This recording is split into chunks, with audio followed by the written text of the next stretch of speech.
Hello YouTube, Scamp the Wolf here.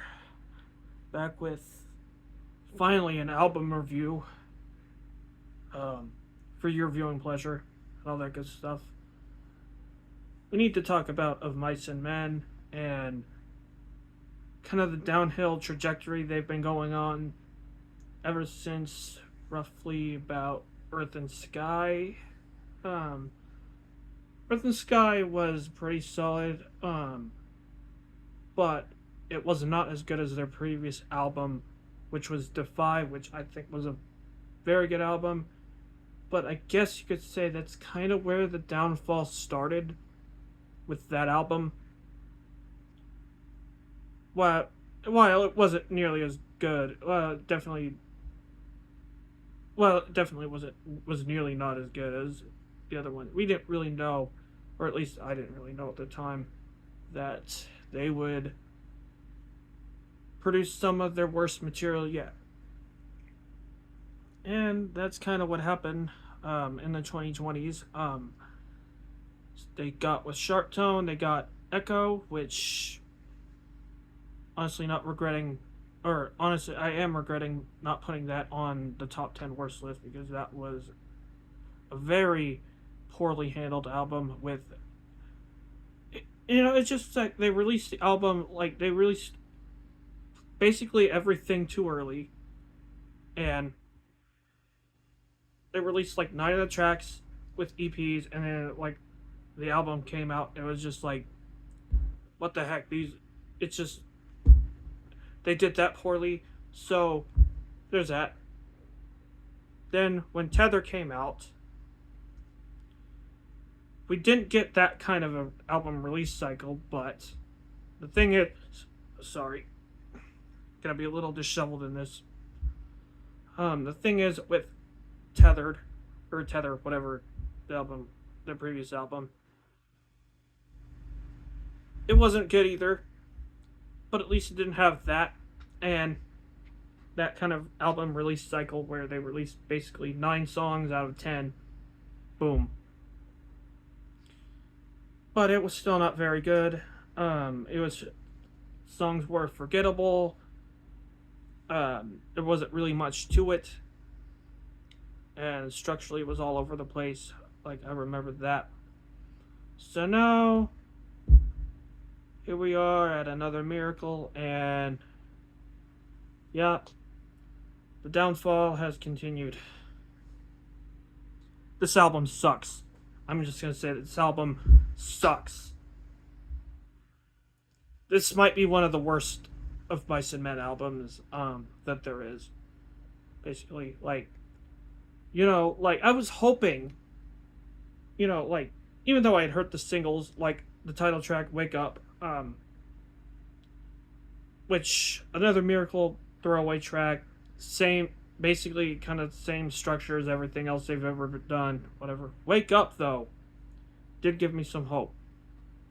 It did give me some hope that they could do something, like because it kind of has that kind of a like radio vibe to it, which they've done before, but like, it wasn't bad. It was a solid song, And then when the first 2 tracks on the album, "A Waltz" and Troubled Water, excuse me, when I heard those 2 songs like during the playback of this album, I figured, maybe this would be different. Maybe they would find a way to incorporate the idea of maybe like how they've been structuring things lately with a song like "A Waltz." Maybe try to do something that isn't just like flat, that isn't just melodies that go nowhere, that isn't just like structures that go nowhere, and just overall ideas that are just flat. But the rest of the album definitely proved me wrong for sure. Because this album is everything that is wrong with Of Mice and Men in the modern era, in the post Rise Records era. Now, can they do a label shift and make something good?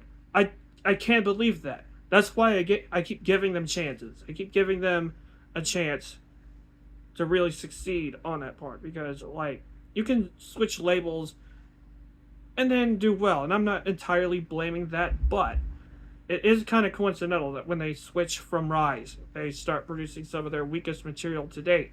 And looky here, that's just what happened here. I mean, like, there are some truly terrible songs on this album. I'm just gonna name it, like, some of them. Hourglass. Basically, what is wrong with the Mice and Men these days? Like, they just don't even attempt, no attempt whatsoever, to have a third chorus. None. Just, or even do it satisfactory or anything. Just none whatsoever on that track. And then Contact, same thing. You know, just like going through the motions thing, like just melodies that don't work, and then like it's just the same thing. Surprisingly, the production's worse this time around, because at least on the other two albums I could defend that, you know, like I could defend some, like the production being all right or whatever. The production is so clanky this time around, you know, like it's so rough to listen to, like some, like the stuff. I mean, there's some moments that come in fine, like the acoustic stuff, like, or like the more like ambient parts.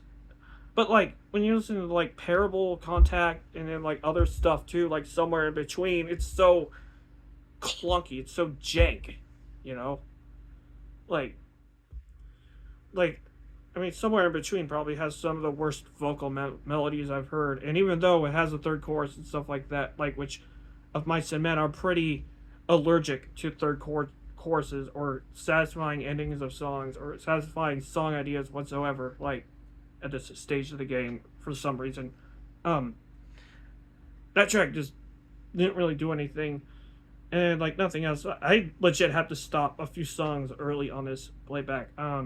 Those songs were Parable and Swallow. Basically, Parable, some of the worst vocal from Aaron, whatever the heck his name is, who leads the band. I'm not going to look anything up on this. I'm like so kind of just disappointed.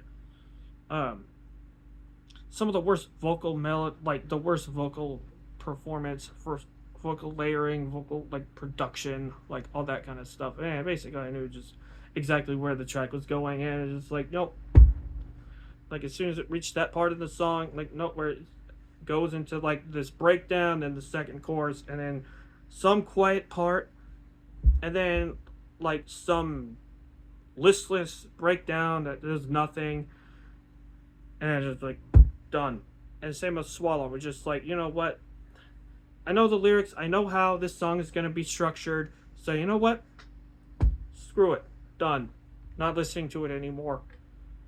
And even the songs, like I mentioned somewhere in between, right, where they like even don't succeed at having like third chorus, or don't succeed with like even full ideas. They don't even do that well on this album either, because you have Infinite, which is generic, it doesn't do much, and then they do the same thing by bringing in a second verse where it's like nothing, and that happens a lot on this album with like I think, I don't really remember, I heard it once, but it does happen on Safe and Sound, I think.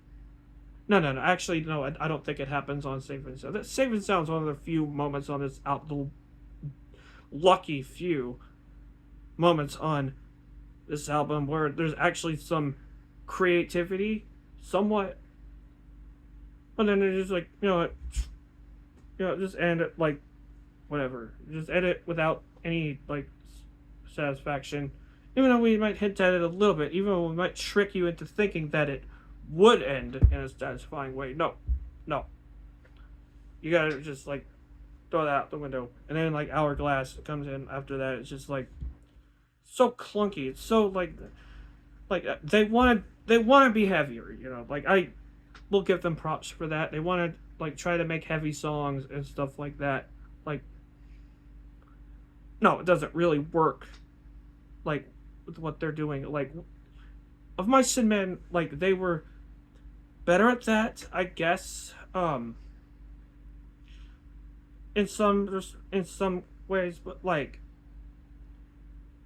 if you want something where there's like heaviness in it, like I mean the Floods like deluxe tracks, like I know like people might laugh at like their like emo core days or whatever the heck, but honestly I'd rather listen to that than any of these three albums, to be honest with you. At least the band was like young and budding and whatever, like they were doing their thing, like I mean the vocals were kind of harsh at times with some of those, even with Austin Carlisle being in the band at that time, like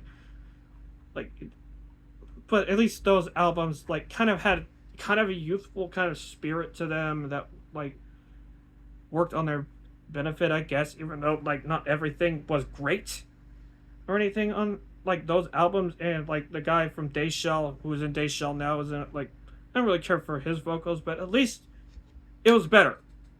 It was somewhat better, you know.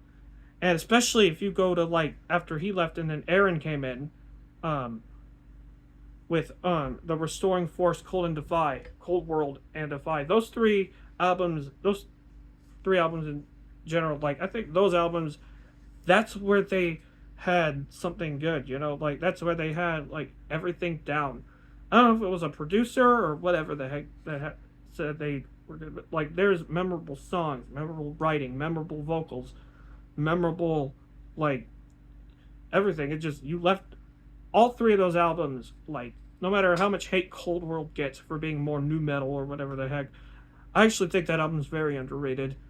And honestly, there's a lot on that album worth seeking out, like Real, and then like other stuff too, like Contagious, and all that stuff. But like those albums had something, especially Restoring Force, and especially Defy, especially with tracks like Vertigo, and then um, yeah, that's just all I can think of right now. Title track to it, and then other stuff too. Like even Earth and Sky is better. Like I mean, Earth and Sky had a lot more to offer than these three, and I know they were trying for something. At least on this album, gotta give them credit. They were trying for more like electronics, somewhat in some stuff.